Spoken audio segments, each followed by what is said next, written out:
Anda kembali bersama kami di Forum Christian. Tidak hanya verifikasi faktual, verifikasi administrasi yang harus dilalui oleh partai-partai baru yang mau jadi peserta pemilu, tapi juga pada nantinya adalah perbedaannya atau hal yang ditawarkan kepada rakyat, kepada konstituen. Jadi saya mau tanya dulu ke Pak Mahfud misalnya. Pak Mahfud, jadi apa bedanya dari partai-partai yang sudah ada? Apa beda Partai Gelora dengan partai-partai yang sudah ada? Termasuk mungkin partai sebelumnya dari Pak Mahfud sendiri gitu ya?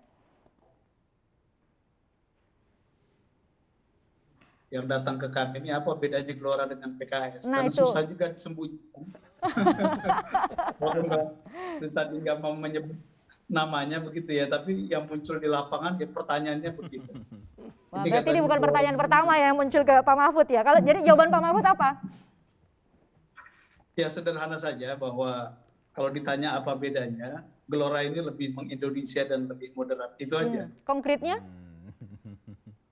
Ya, jadi memang ketika kita melihat bahwa pemilu 2019 itu menggambarkan terjadinya pembelahan politik di masyarakat ya, di elit dan di masyarakat, dan pembelahan itu sampai sekarang tidak selesai, ini memang di antara hal-hal yang dulu kami diskusikan ketika kami sebelum ada di Gelora, di mana kami melihat bahwa kekuatan politik Islam yang salah satunya diwakili oleh PKS ketika kami ada di sana, ini perlu mengembangkan satu pemikiran politik yang lebih moderat, yang lebih mengindonesia. Artinya mengintegrasikan nilai-nilai politik Islam pada saat itu dengan nilai-nilai keindonesiaan, sehingga tidak ada dikotomi dan tidak ada polarisasi.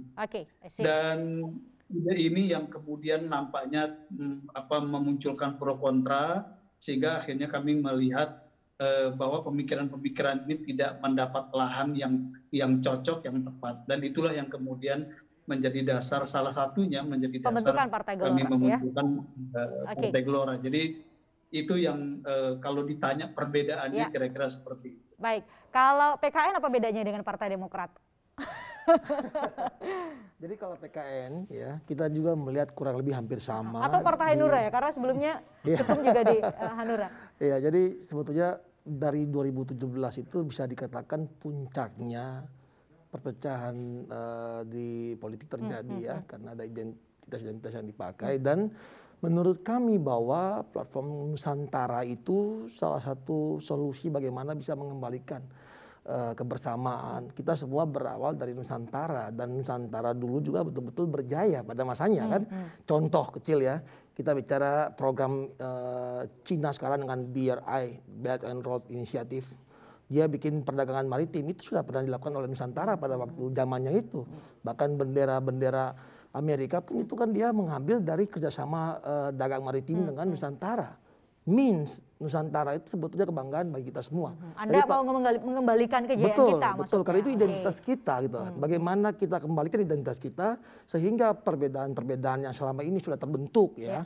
Ini hal-hal yang sebetulnya kepentingan-kepentingan oknum pribadi, tapi sudah melibatkan masyarakat ya, yang mungkin berpikir bahwa dia lagi berjuang untuk keyakinan tertentu.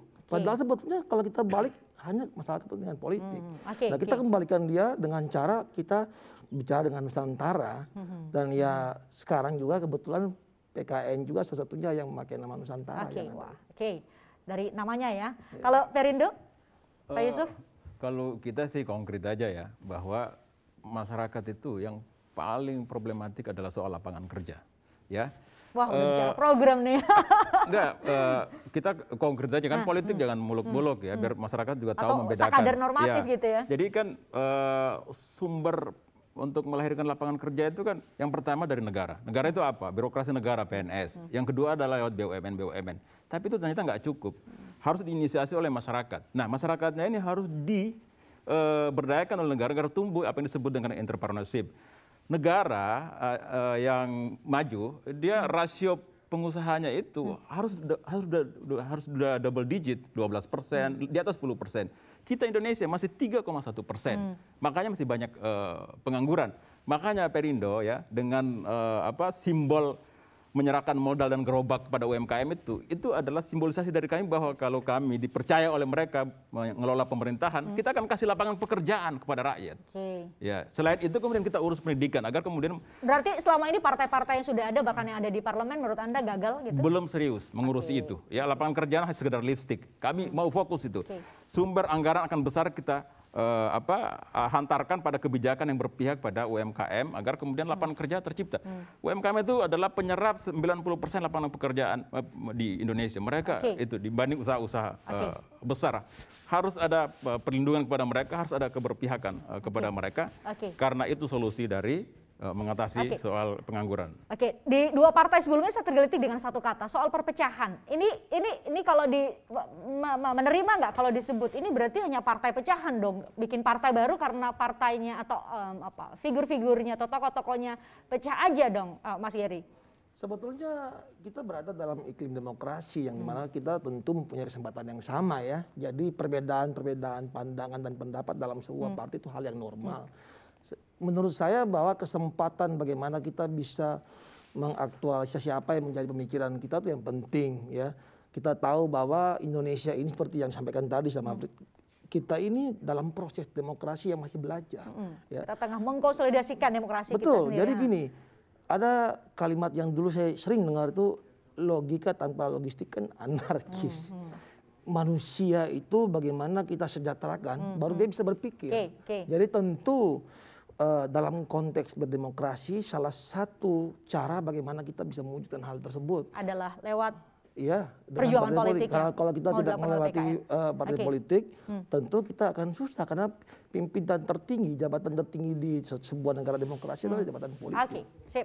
Kalau Pak Mahfud disebut nih berarti yang nggak dapat tempat aja di PKS kemudian bikin partai baru. Anda menanggapinya seperti apa kalau ada anggapan seperti itu?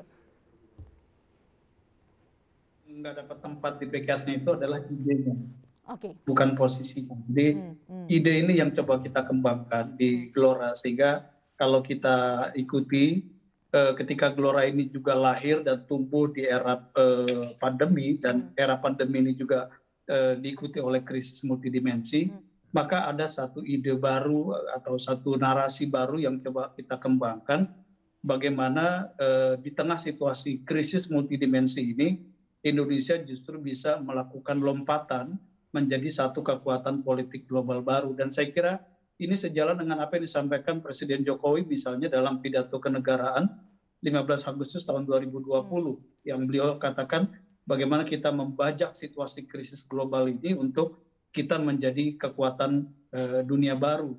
Nah, jadi narasi baru inilah yang coba kita kembangkan dan kalau dikaitkan dengan akar persoalan yang muncul sebelumnya, bahwa Indonesia ini tidak mungkin bisa membajak situasi krisis global ini untuk menjadi kekuatan baru kalau kita masih terperangkap pada pada pemikiran politik yang fragmentatif, pemikiran politik yang menyuburkan polarisasi atau pembelahan seperti terjadi di pemilu 2019 yang bibitnya sebenarnya sudah bisa kita identifikasi dari pemilu 2014 dan juga pilkada DKI di 2017.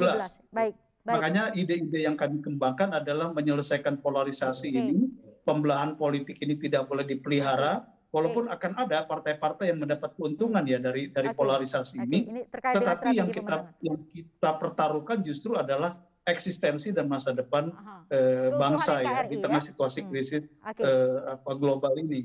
Itu kira-kira ide besar yang dibawa. Jadi kalau ditanya apakah tidak ada tempat bagi idenya, ya bukan tidak ada tempat untuk kaitan dengan posisi. Saya kira gitu.